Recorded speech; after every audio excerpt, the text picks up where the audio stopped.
Today I will show you how to convert your photo into a pencil drawing, into a pencil sketch. So let's start.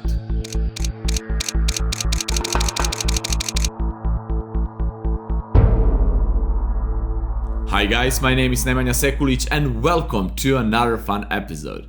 Today we will have a lot of fun converting a photo into a pencil sketch, into a pencil drawing. For that you can use any kind of a photo, but for the best results it's better to use a photo with a white background, to have a person or object on a white background. If you don't have that, you can easily extract that person and put it on a white background. So let's jump straight into Photoshop and let's have fun.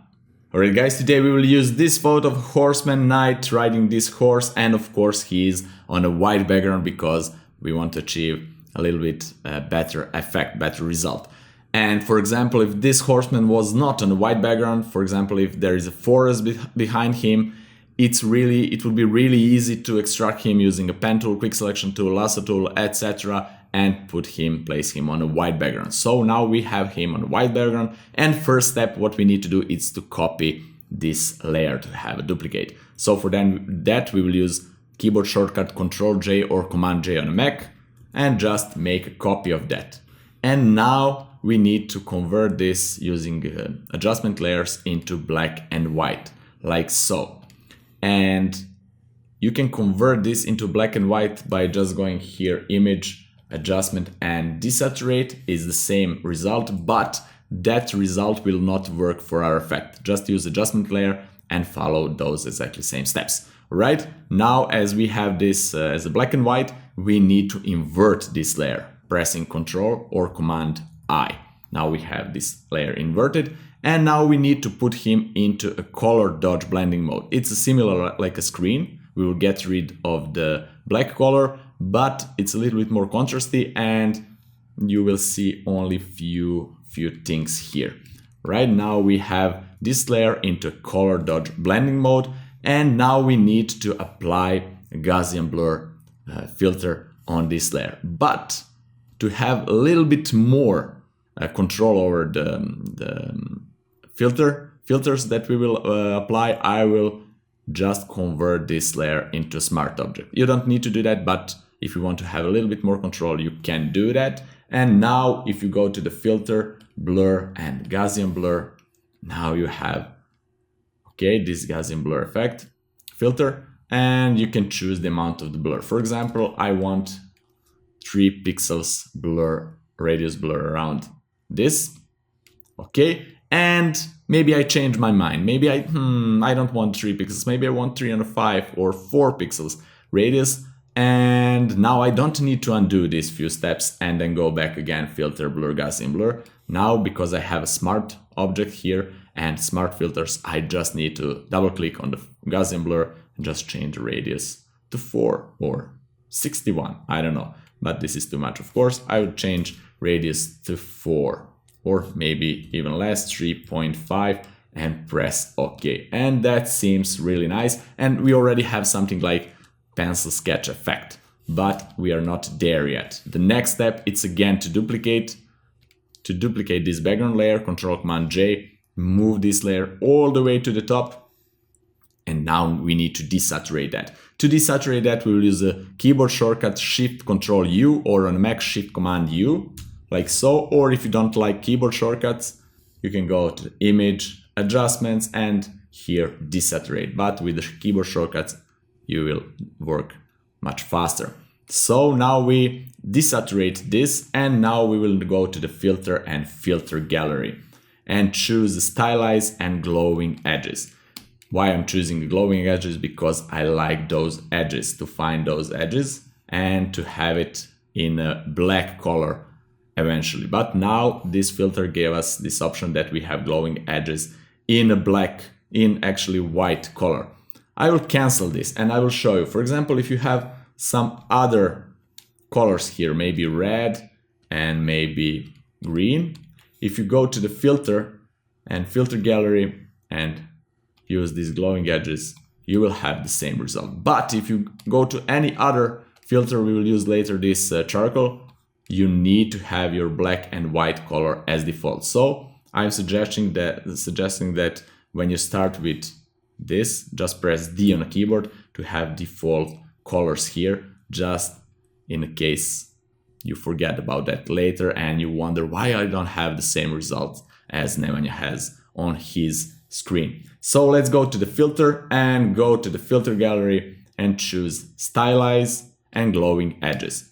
And of course, let's unzoom it a little bit. And of course, now we need to find the right amount of those glowing edges. First option which we have here, it's edge width. It's the thickness of the edge. We can make it thicker or thinner.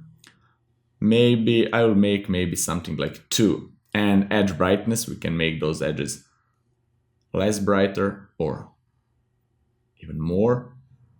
It's personal preference. Maybe I will use something around 4 and we can smooth those edges or make it rough. Let's see, let's smooth it just a little bit. Let's use 244. For every image, it's different, are different settings here because every image has a different resolution and edges, size, etc, etc. This is just by a feeling, adjusting by a feeling. Just practice and you will find the right amount of those settings here. When I'm finished with that, I will press OK, and now I have this. Because I need edges to be black and everything else white, I just need to invert this layer with Ctrl or Command I on a keyboard. And now I will have the result I wanted. So I now want to have this white color transparent to see through this white color, and for that I will just go and put this layer into multiply blending mode. And if I zoom it now, let me show you before and after. Now we have those edges a little bit more pronounced, and that's what we wanted before and after, right? The next step here is to again duplicate the background layer, Ctrl Command J, and move it again all the way to the top. Desaturate it again because we want to deal only with black and white color. Shift Ctrl or Shift Command U on a keyboard. Go to the filters, filter gallery, and now we will go to sketch and choose charcoal here. And don't forget to set your colors to default value black and white. Just press D on the keyboard and that's all you need to do. Right, this is the charcoal effect and it's something that we are looking for. It's like your sketch with the pencil here, right? And of course, again, by a feeling, you need to set those settings here. We have charcoal thickness. Let me see, 2, it's okay. Details, here we can use less or more details. Let's use maybe 3 or 2. Let me unzoom to see the horse here. For his helmet, I like 2, but maybe for a horse, it's better 3. I don't know. Let me see, 2 or 3. I will use 3. And then we can balance between light and dark. We can make this everything lighter or everything darker. I don't like so dark, maybe 45 or so 46. I will be satisfied with that and press OK.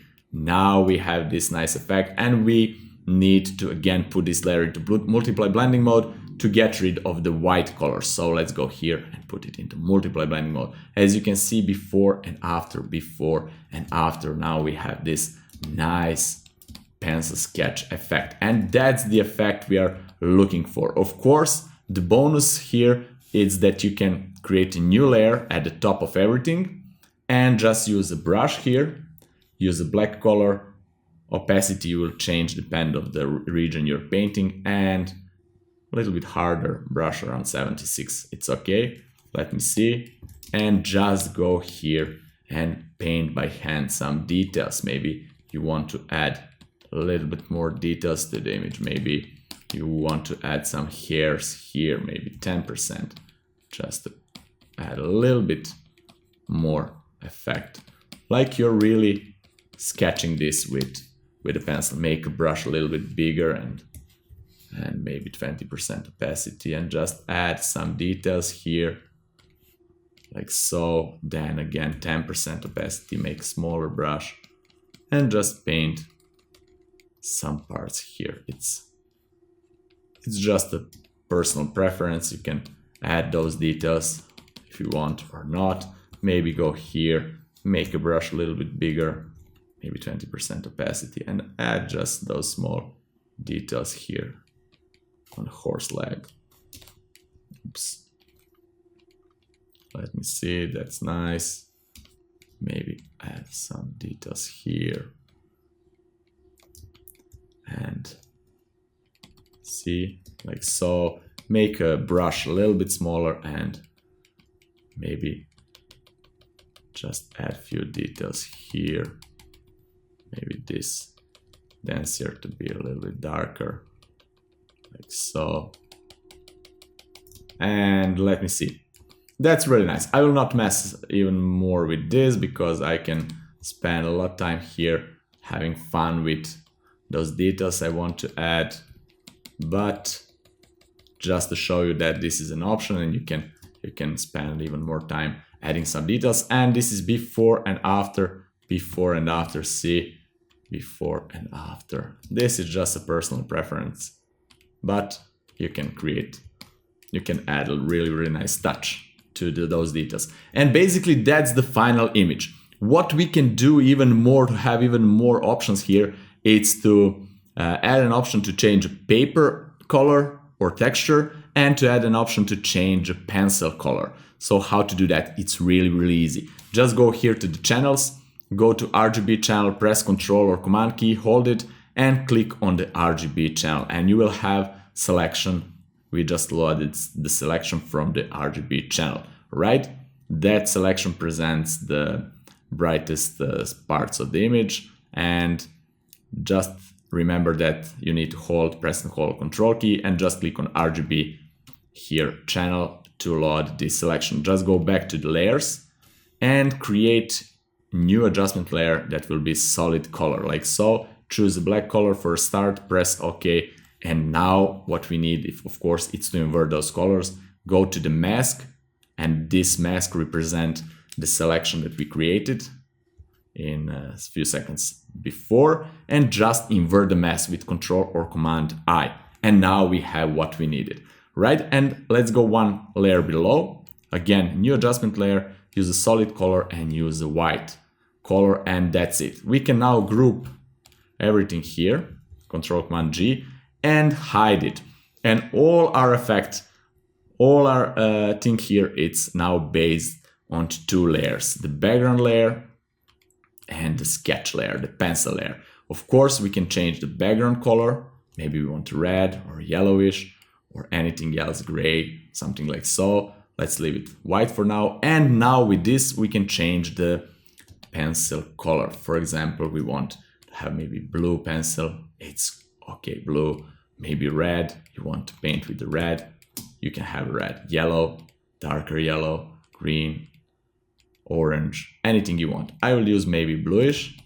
That's really nice. And I will show you another thing. Let's press OK. And maybe we can change the paper texture. Go here to the paper layer. This is paper. Let's name it paper. And this is pencil. All right. And go to the paper layer. Double click on the layer here. And we will load the layer style dialog box. We just need to go here to the pattern overlay. And I already have the paper pattern here, like you're working on some kind of a paper. But if you don't have that, if you have something like maybe this, just go here, choose this gear option and load the color paper. Press OK, and now you will have a paper here. Some different kind of paper, maybe like an old paper or something like so. Maybe this, as I already have it, and that's it. Maybe I will use this kind of paper, and here you can scale those lines, actually the pattern, to make it bigger or smaller, and that's it. Let's leave it like so. And of course we can change the paper color, maybe a little bit to, now we cannot change the paper color, but we can change it here. Again, go to layer style options here and use pattern overlay, change it to multiply, press OK, and now we can change the paper color like so, maybe a little bit more yellowish paper, bright yellow, like so. Or let's leave it white, I don't know, it's personal preference. Alright guys, that's it for today. I hope that you liked this tutorial and that you learned something new out of it. This is really easy and fun effect to achieve, and after you create this effect you can even have a lot more fun with that. You can print out this effect on a real paper and give some kids to have fun painting this sketch. Or you can even make a sketch of your portraits, kids' portraits, some animals, anything you actually imagine, and create that, print it out, and give some kids to have fun painting this. And of course, you can even record an action for this to have even faster workflow. First time you create this effect, record an action, and then later you can apply that action on any other image you want, and you will have a result in a blink of an eye. Or a little bit more, maybe a few blinks. Alright guys, have fun, experiment. Don't quit after if you don't get this effect from the first attempt. You need some time to master this effect, and later you will have a lot of fun. If you have any questions at all regarding to this episode, please leave them in the comments below. I will be glad to answer them. See you next week in the next fun episode. Bye bye.